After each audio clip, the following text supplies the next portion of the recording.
안녕하세요. 맹경재 목사입니다. 오늘 이제 평온함을 위한 기도 세 번째 시간이 되겠습니다. 우리 하나님께서 주시는 은혜 가운데 이 평온함의 기도를 통해서 단주에 성공할 수 있는 우리 알코올 중독자들이 많이 있었으면 좋겠습니다. 여러분 주변에 있는 그런 술을 좀 과하게 드시는 분들, 알코올 중독에 전조가 있는 분들, 여러분 꼭 이러한 프로그램 보면서 그 알코올 중독의 아주 심각성을 알고 좀 술을 줄일 수 있는, 그리고 끊을 수 있는, 그리고 술보다 훨씬 더 좋은 우리 주님을 만날 수 있는 은혜가 있기를 바랍니다. 안성희 소장님 인사드립니다. 안녕하세요. 네, 반갑습니다. 오늘 세 번째 시간 계속 부탁드리겠습니다. 이제 어찌할 수 있는 것에 대해서 말씀드리겠습니다. 앞 시간에 어찌할 수 없는 것, 알코올이라는 병이라고 했습니다. 그걸 받아들일 때 평온하게 받아들이라는 것이 가르침입니다. 그 다음에 어찌할 수 있는 것에 대해서 말씀을 드리겠습니다. 어찌할 수 있는 겁니다. 알코올 중독자가 되면 본능적 방어 기제로 투사 행위를 교묘하게 사용하여 음주 책임을 가족이나 남의 탓으로 떠는 겁니다. 그리하여 그들은 그들에게 술을 먹이는 사람은 가장 가까운 사람들, 즉 가족이라고 단정을 합니다. 물론 가족 또한 환자가 되어서 공독의존증 증상으로 그런 면이 있기는 하지만 앞으로의 공독의존증에 대해서 굉장히 중요한 거기 때문에 앞으로 자세히 설명을 드리도록 하겠습니다. 그 공독의존증 증상으로 그런 면이 있기는 하지만 그들의 변화보다는 환자 자신의 변화가 더욱 쉽다는 사실을 망각하고 있습니다. 어느 가정에서 일어난 일입니다. 한참 공부할 나이인 아이는 놀기를 좋아합니다. 부모는 아이에게 공부하라고 닥달하며 자신들은 TV 코미디 프로그램에 열중하여 손뼉을 치고 깔깔댑니다. 공부하라는 엄마에게 아이가 말합니다. 엄마는요. 다소 비만인 아이에게 엄마는 음식을 주라고 강요하며 자신은 아이들 보는 앞에서 먹고 싶은 거 다 먹는다면 아이가 뭐라고 할까요? 내 마음, 나도 내 마음대로 못하는데 어떻게 남을 내 마음대로 할 수 있겠습니까? 알코올 중독자는 오랜 음주로 성격의 변화를 가져옵니다. 그중 대표적인 것이 자기중심적 사고입니다. 사람들은 자신만의 욕구를 가지고 있습니다. 나의 욕구 충족이 최우선입니다. 그러나 많은 사람들은 그렇게 살지 않습니다. 내가 가장이라고 생각해 봅시다. 갑자기 공돈 100만 원이 생겼습니다. 가장인 당신은 이 돈을 어떻게 쓸 것인가 묻고 싶습니다. 가장인 단어 생각을 합니다. 이제 중학생이 된 딸녀는 쌍꺼풀 수술을 해달라고 때를 씁니다. 돈이 없어 다음에 미루자고 하자 딸아이는 하는 수 없이 투명 테이프로 찍어붙여 가짜 쌍꺼풀을 만들고 다닙니다. 아내는 계절이 바뀌었는데 외출복 한 벌 없다고 수설됩니다. 아들 녀석은 학교가 코앞인데 자전거 타령입니다. 그래서 생각을 합니다. 나도 돈 쓸 일이 많지만 지금은 참고 아내와 아들, 딸의 요구부터 들어주기로 결정을 합니다. 이게 사람 사는 방법입니다. 다들 그렇게 살고 있습니다. 나의 욕구도 중요하지만 나의 욕구도 배려하며 살아가는 것이 사는 방법이고 삶의 지혜입니다. 알코올 중독자가 되면 남의 욕구 충족보다 나의 욕구 충족이 최우선입니다. 중독자의 욕구는 음주일 수밖에 없습니다. 중독자가 아니라도 술꾼들도 마찬가지입니다. 출근길에 술꾼이 모처럼 아내에게 말합니다. 오늘 이식 한번 하자고요. 이건 시간에 맞춰 회사 근처로 나오라고. 그래서 아내는 오랜만에 화장도 정성스레 하고 곱게 차려입고 남편 퇴근 시간을 기다립니다. 시간이 거의 되어갈 무렵 남편한테서 전화가 옵니다. 오랜만에 고향 친구가 왔다는 겁니다. 그래서 회식은 다음으로 미루랍니다. 언제 다시 만날지 모르니 당신이 이해하라고 말하고 전화를 끊습니다. 정말일까요? 사실은 고향 친구가 아니라 직장 동료의 술자리 공고를 받아들인 것을 이런 식으로 거짓말하는 겁니다. 아내 욕구보다 술 욕구의 충족이 우선이 아닙니까? 이런 유형의 생활, 즉 나 욕구 중 최우선의 음주 욕구에 충실한 생활이 몸과 정신을 장악한 알코올 중독자들은 술을 마시지 않을 때도 이런 자기중심적 사고의 영향으로 생활의 균형이 깨어지고 생활 전반에 거쳐 이런 현상이 일어납니다. 이런 자기중심적 사고가 술을 끊고 영적 생활을 영위함으로써 사고방식의 변화가 오고 이것이 성격의 변화로 이어지며 단주 생활에 성숙해집니다. 이런 수준까지 걸리는 시간을 전문의들은 약 5년에서 6년으로 잡기도 합니다. 중도에 깊어지면 생활 능력도 사라집니다. 그래서 대부분의 경우 남편 대신 아내가 경제활동을 하게 마련입니다. 대기업 중견사원으로 근무하는 남성은 술에 탐닉하여 병원에 들어가든지 어연 20여 년이 됩니다. 그러나 철저히 자기중심적으로 변해 있습니다. 아내는 먹고 살기 위해 조그만 가게를 운영합니다. 태어나고 집에 있을 때 자연스레 가사일은 남편 볼 수밖에 없습니다. 아내가 가게에 매달려 일을 하고 있을 때 그는 설거지도 하고 세탁도 하고 집안 청소도 합니다. 여기까지는 문제가 없습니다. 그러나 다음이 문제입니다. 그는 바둑을 즐깁니다.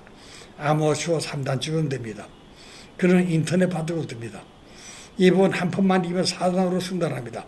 거의 판이 종료될 무렵 아내에게서 전화가 옵니다. 가게에 급한 일이 있으니 빨리 오라는 겁니다.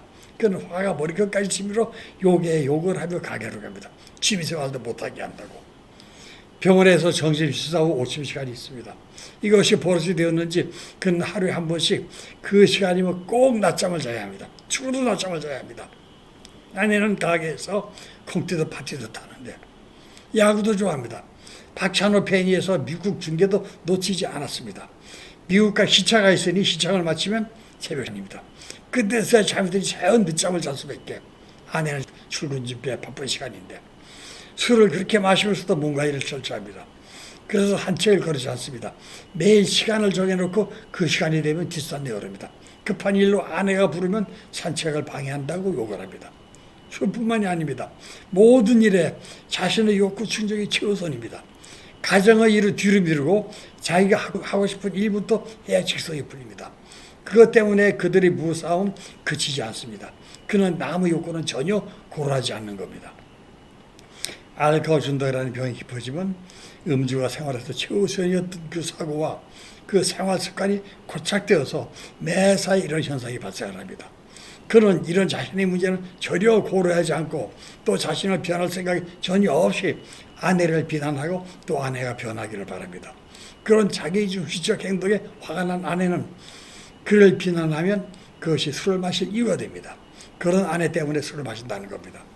내가 먼저 변하는 것이 쉬울까요? 아니면 남이 먼저 변하는 것이 쉬울까요? 좁은 골목길에 차량 2대가 마주칩니다. 운전자 둘 다 초보 운전자입니다.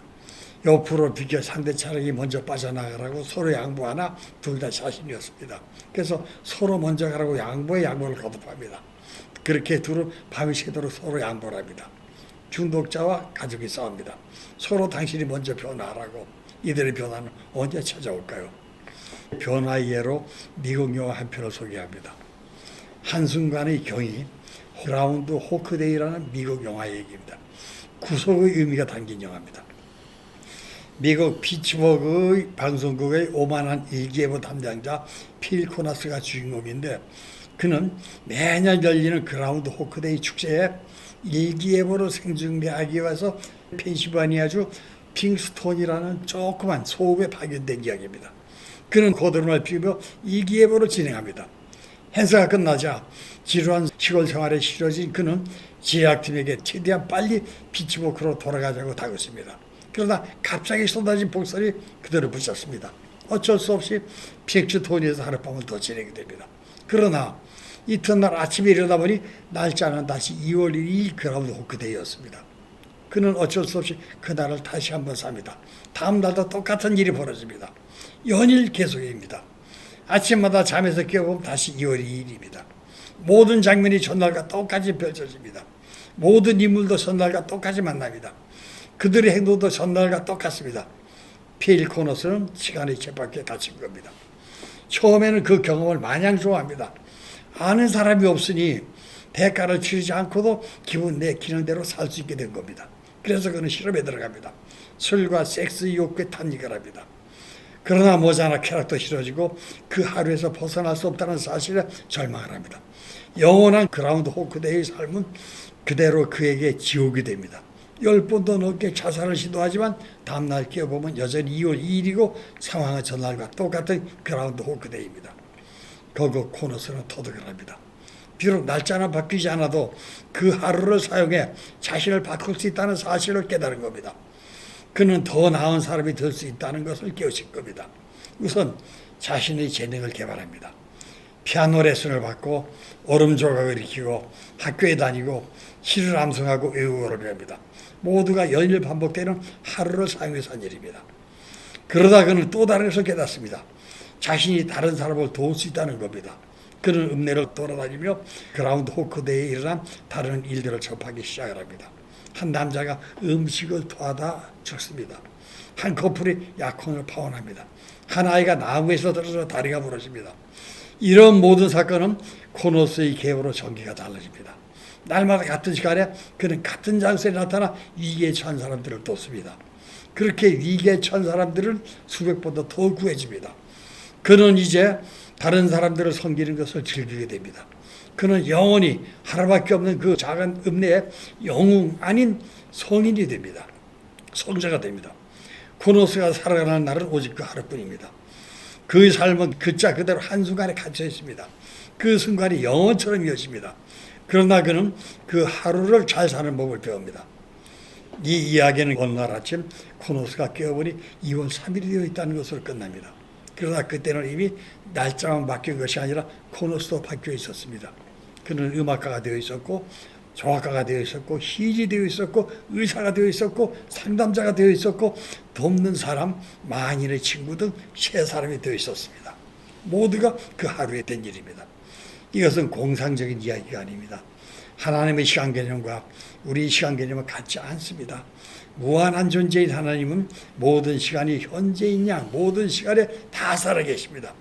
유한한 존재인 우리에게는 현대만 있을 뿐입니다. 하나님의 관점에서 보면 하루하루가 똑같을 수 있습니다. 날짜와 장소와 달력과 상황이 별로 중요하지 않을 수 있습니다.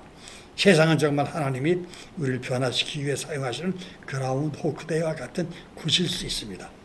변화된 우리가 다시 세상을 변화시킬 수 있도록 말입니다. 영원이라는 시간의 흐름, 과거에서 현재로 다시 미래로 이 흐름과 같은 것이 아니라 오히려 지금 이 순간 같은 것일 수 있습니다. 영원하신 하나님을 알기 위해서 우리에게 주어진 시간이 지금 이 순간이기 때문입니다. 이 순간뿐이기 때문입니다. 알코올 중독자라는 사실을 주어 무덤에 갈 때까지 변함이 없습니다. 우리로서는 어찌할 수 없는 것입니다. 그렇다고 마시다가 비참하게 죽기보다는 비록 중독자지만 마시지 않는 알코올 중독자로 바꿀 수 있지 않는가. 유명한 토스토이 우화가 있습니다. 제정 러시아 어느 시골에 야심만만한 청년이 있었습니다. 그는 세상을 바꾸는 것이 꿈이었습니다. 그러다가 그 꿈을 이루기 위해 그는 너무 무력했습니다. 그래서 그 꿈의 본의를 축소했습니다. 그러면 이 나라만이라도 바꿔보자. 그것도 불가능했습니다.